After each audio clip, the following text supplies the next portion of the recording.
The quarterback carousel never stops spinning in the NFL. In this offseason, it's about to get wild. We've got franchise quarterbacks on the trade block, we've got Hall of Famers calling it a career, we've got first-round picks who can't stay healthy and fifth-round picks who can't stop talking. Millions of guaranteed dollars are sitting on benches while rookies audition for jobs that they haven't earned yet. By the time September rolls around, at least 10 teams will be rolling out a different starting quarterback than the one that they have now. Some of these moves are obvious, others might surprise you, but all of them are a-coming, and way sooner than you think. So, let's break down 10 NFL teams that'll have a new quarterback this offseason.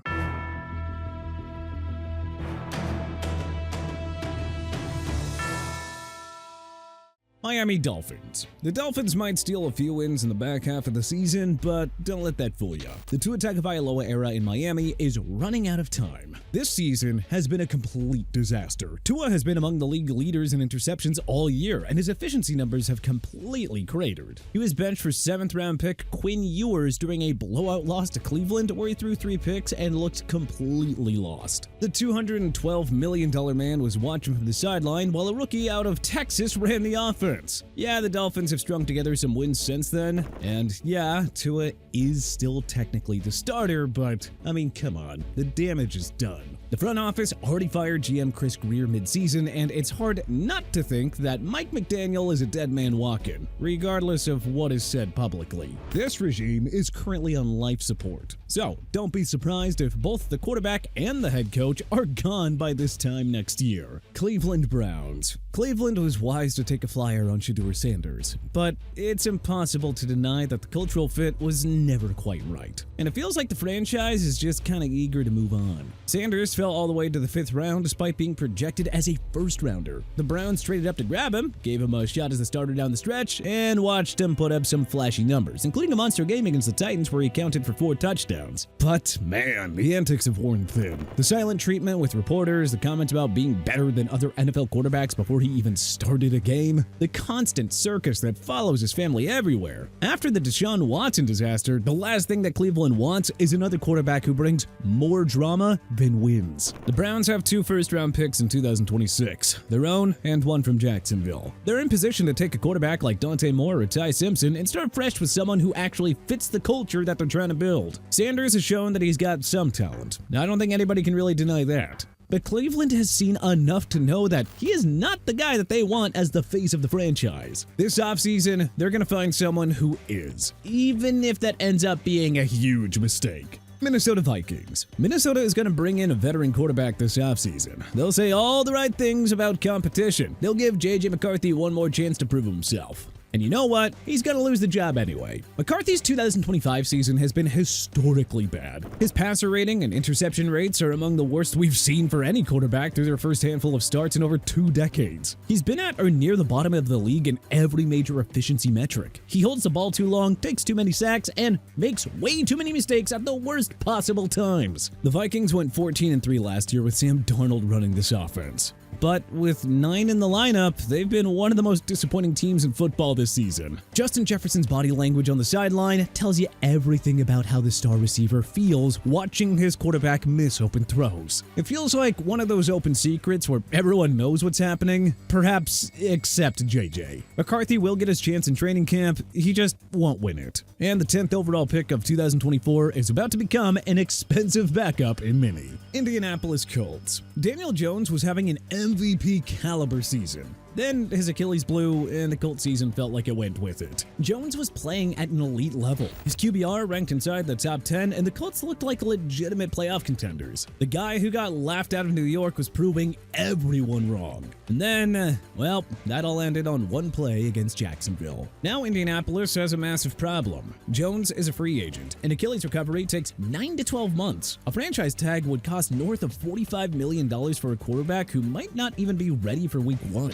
And the Colts don't have a first-round pick in 2026 or 2027 after trading them for Sauce Gardner. So that leaves Anthony Richardson, who lost the starting job to Jones in training camp and has been on the bench all season watching. This is his last chance. If Richardson can't prove that he's the guy in 2026, then Indianapolis has no backup plan and no draft capital to fix it. Unfortunately, at this point, I think it's clear that Daniel Jones won't be the quarterback, and whoever is has enormous pressure to deliver immediately. immediately. New Orleans Saints. The Saints are conducting a live audition at quarterback, and the general consensus appears to be that they already know that Tyler Shuck is not going to pass it. Now, Shuck has made a couple of plays here and there, but he doesn't look like he can be a legitimate difference maker in this league. Plus, a couple of flashes aren't enough to really excite the Saints when they're picking in the top 10 and quarterbacks like Ty Simpson, Dante Moore, and Fernando Mendoza are sitting there waiting. New Orleans is going to use their first-round pick on a quarterback. That's not a prediction, that's basically a certainty. The only question is whether they trade up to get their guy or just hope that someone falls to him.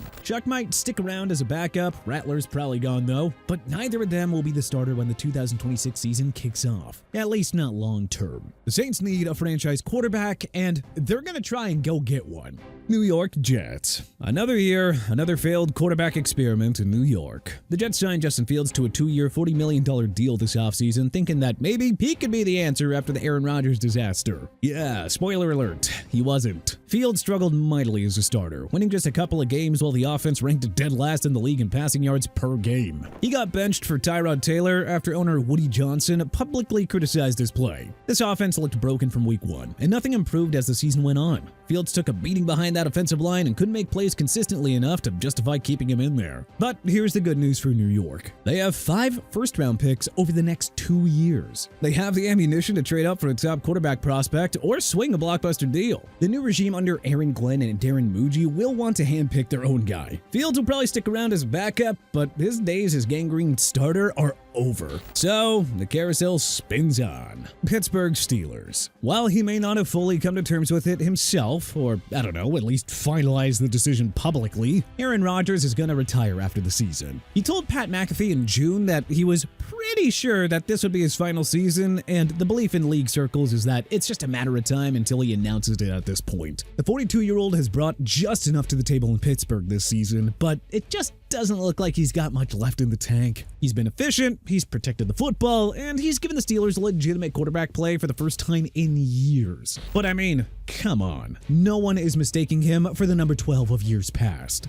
Well, perhaps with the exception of his hilarious revenge game against the Jets. 4 touchdowns, no turnovers, and a storybook performance against a team that wasted 2 years of his career. The Steelers may want him back, but Rodgers has nothing left to prove. And, well, that body isn't getting any younger. Arizona Cardinals. Yeesh, what a fall for Kyler Murray. But it appears that the former first overall pick's time in the desert is unofficially over. Multiple sources told ESPN that Arizona will likely part ways with Murray this offseason. Coach Jonathan Gannon was so non-committal when he asked if Murray would be quarterback in 2026 that, I mean, it just feels like a far-gone conclusion, especially with what we've seen since the team shut him down for the season with a mid-foot sprain. It's wild to say, but the offense has actually played better without him. Arizona has been significantly more productive with Jacoby Brissett at quarterback. The passing game has opened up, the play calling has improved, and the results just kind of speak for themselves. Murray's contract makes a trade complicated. He's still owed significant guaranteed money over the next few years. The Cardinals are going to have to eat some salary in order to move him.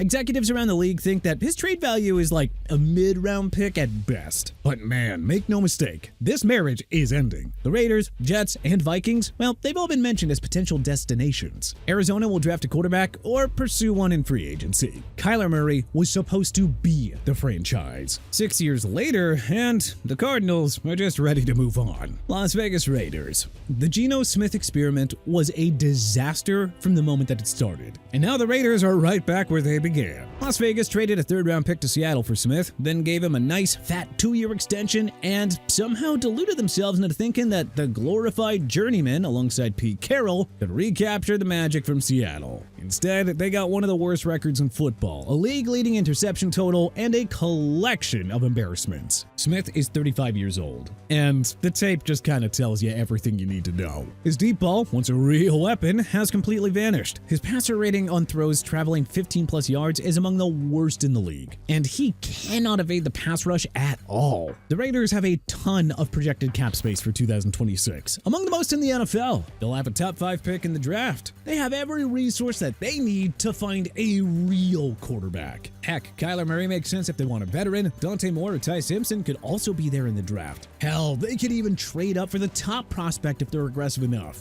The one thing is certain, Geno Smith won't be the answer. The Raiders tried to shortcut their way to a franchise quarterback, and it blew up in their face. Now they have no choice but to try and do it the right way. Los Angeles Rams. Alright, this one depends entirely on what happens in February. Matthew Stafford is having an MVP caliber season at 37 years old. He's been among the league leaders in touchdown passes all year with one of the best touchdowns to interception ratios in football. The Rams are currently sitting at the top of the NFC, and by every measure, this has been one of the best years of his career. But here's the reality of it. Stafford has been open about the fact that he's playing on borrowed time. His contract runs through 2026, but man, if the Rams win another Super Bowl, I think there's a real chance that he just walks away while on top. Los Angeles was strategically able to stack 2 first-round picks in 2026. Indiana quarterback Fernando Mendoza has been linked to them in mock drafts. The front office knows what's coming eventually, even if they're not saying it out loud. So, if Stafford hoists another Lombardi trophy in February, the storybook ending might be too perfect to pass up. And if that happens, well, the Rams will be looking for their next franchise quarterback a lot sooner than anyone might expect. But hey, which of these teams do you think makes the best move this offseason? Who do you think's gonna find their franchise quarterback, and who do you think's gonna whiff again? Let us know in the comment section below. If you like this video and learned a thing or two, then hey, clicking that like button helps us out a ton. And you know, we really appreciate it. If this is your first time coming around to TPS though, then subscribing is a great idea, because we put out videos like this every single day. But as always, thanks for watching, and we'll see you guys next time.